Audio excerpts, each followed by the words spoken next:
Você tem um cheiro gostoso para quem está na vida, mas você fede para quem está na morte.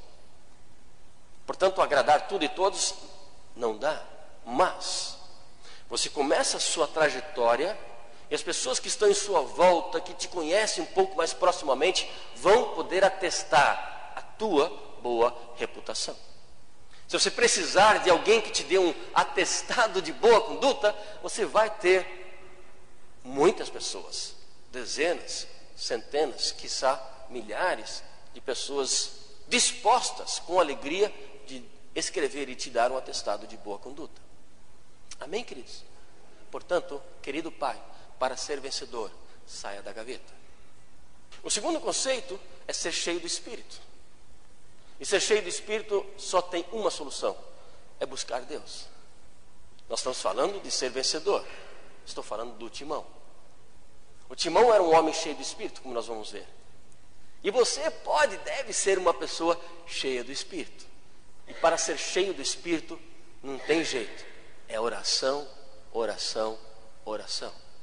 É buscar Deus, buscar na sua palavra, na intimidade, no seu relacionamento com Deus. Não é, e não estou falando aqui sobre religião, não falo sobre denominações religiosas, eu falo sobre um relacionamento pessoal, você com Deus. E quanto mais você busca a presença de Deus, mais Deus contagia você. Ontem estávamos falando sobre isso, no programa de televisão, e uma coisa que para mim é muito claro: você cheira o que você faz. Se você entra num carro e fica com uma pessoa que fuma dentro do carro, quando você sai do carro, você não sente, mas todo o povo em volta de você sente o cheiro do cigarro impregnado na sua roupa. Sim ou não? Sim. Se você passa o dia trabalhando numa loja de perfumes, aquele cheiro gostoso, quando você sai, você chega em casa, talvez você não tenha passado nenhuma gota de perfume, mas quando você chega em casa, as pessoas falam: que perfume você está usando? Por quê? Porque aquele cheiro gostoso se impregnou em você. Sim ou não? Quando Moisés estava com Deus, face a face, no Monte Sinai, junto a Deus, ficou um bom tempo lá, na presença do Senhor, e ele sai de lá, e ele agora volta a estar com o povo. O rosto dele brilha. O povo não consegue nem ver o rosto de Moisés, de tanto brilho que havia. Por quê? Porque a glória de Deus contagiou o corpo de Moisés. Querido, para você estar cheio do Espírito, somente estando junto ao Espírito de Deus o tempo todo. E quando você está na presença desse Deus maravilhoso, você se enche desse Deus maravilhoso. E você reflete esse Deus maravilhoso. Amém, povo? Uns anos atrás, um rapaz estava tocando numa casa dele, sozinho, de madrugada. Estava na presença do Senhor, que gostoso. Ele esqueceu que tinha vizinhos. E lá pelas 3 horas da madrugada, a dona do local, a dona da vilazinha, queria falar com esse cidadão que a incomodava. O rapaz esqueceu, foi lá, abriu a porta, já foi pedindo desculpas. E a mulher que estava ali para dar aquele xingo no pobre do coitado, ela fica quieta e diz: não é nada.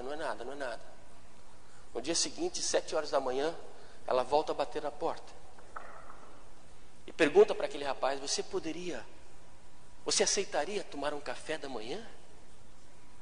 O rapaz fica constrangido. Ele diz: ok, já pensando, ela vai pedir gentilmente para que ele se mude. Afinal, quem fica cantando com aquele violão, com aquela voz de madrugada, ele toma banho, vai e começa a tomar um café gostoso, só ele e ela. Uma senhora dos seus 60 e 70 anos de idade. E assim que eles sentam e estão tomando, ela pergunta: está gostoso? Quer mais alguma coisa? Etc. De repente ela para e diz, com os olhos chorando: eu quero o que você tem. E ele pergunta: o quê? Eu fui ontem à noite para reclamar de você, para te xingar, para te expulsar, mas quando você abriu a porta, o teu rosto brilhava. eu não conseguia te ver. Eu quero esse brilho que você tem. Sabe, queridos, estar na presença de Deus significa ser contagiado pela glória de Deus. Significa ser tocado por Deus. E quando os apóstolos falam, nós queremos homens cheios de Espírito, eles sabiam do que estavam falando. Mas eles dizem uma terceira coisa: queremos que sejam sábios. E aqui vem uma consideração fundamental para a igreja do Senhor.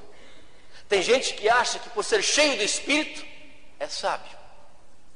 Me ouçam, são duas coisas distintas. A tendência é que uma pessoa cheia do Espírito seja sábia. Mas me entendam, se a pessoa não buscar sabedoria em Deus, aqueles momentos, aqueles instantes da presença do Senhor, se eles forem renegados, a pessoa fica absolutamente nécia, sem sabedoria. São duas coisas distintas. E é por isso que os apóstolos mencionam distintamente tanto a questão de cheios de Espírito, quanto a questão da sabedoria. E buscar sabedoria, querido, significa buscar conhecimento em Deus. E diz a palavra de Deus que o temor a Deus é o começo de toda sabedoria. A pessoa que não tem esse temor a Deus jamais vai poder dizer, sou sábia do ponto de vista de Deus. Porque toda a sua base vai ser furada. Amém, pessoal? Diga comigo, boa reputação, cheios de Espírito e sábios. O que a Bíblia fala sobre o Timão? Muito pouco. Mas a história nos diz que esse Timão, ele cresceu e se tornou bispo numa igreja na Arábia. Esse Timão influenciou várias nações. Ele levou multidões a conhecer o Senhor Jesus. E boa parte das igrejas que nós temos hoje nas Arábias foram fundadas por esse Timão. E aqui vem uma característica muito gostosa. Quando nós lemos particularmente Flávio Joséfos, que é um dos grandes historiadores hebreus, que faz menção sobre o trabalho e o desenvolvimento que Timão tinha dado, nós vemos que esse Timão, ele influencia tanto e incomoda tanto, que chega um momento na vida dele que ele é levado ao fogo. E aí diz, inclusive a própria Igreja Católica, que esse Timão, quando foi levado ao fogo, ele saiu do fogo andando sem ser queimado, que nem os amigos de Daniel. Porém, mais tarde morrera crucificado. Aí já são histórias não tão palpáveis. Mas uma coisa é certa: ele cresceu, ele influenciou, ele marcou presença naquela época. Ele foi bispo, ele foi líder, ele não se escondeu. Uma pessoa que começou como diácono, servindo, se tornou um tremendo líder na Arábia. Mas paralelamente, o Nicolau, esse último que é mencionado, ele tomou um rumo não tão agradável. Se você for comigo para o livro do Apocalipse, capítulo 2, nós vemos quando Deus está falando com algumas das igrejas do Apocalipse. Apocalipse capítulo 2, são 7 igrejas, a primeira delas é Éfeso, e as outras 6 igrejas são 6 igrejas filhas, são congregações da igreja de Éfeso. Apocalipse capítulo 2, a mensagem é dada por João o apóstolo para a primeira igreja, a igreja de Éfeso. Deus faz menções sobre a igreja, algumas coisas que ela aprova, outras coisas que ele rejeita. E particularmente no versículo 6, diz Deus para a igreja em Éfeso: tens, porém, isto, que odeias as obras dos nicolaítas, as quais eu também odeio.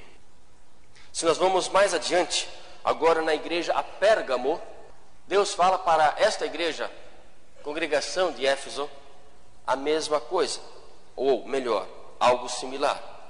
Diz no versículo 15: assim tens também os que seguem a doutrina dos nicolaítas, o que eu odeio. Diferentemente da igreja de Éfeso, que rejeitava os nicolaítas. A igreja de Pérgamo tinha nicolaítas, e Deus menciona em ambos os casos que ele odiava a obra dos nicolaítas, ou a doutrina que os nicolaítas tinham trazido. A imensa maioria dos teólogos entende que os nicolaítas são discípulos de Nicolau. E do ponto de vista teológico, Nicolau é visto como o Judas dos diáconos.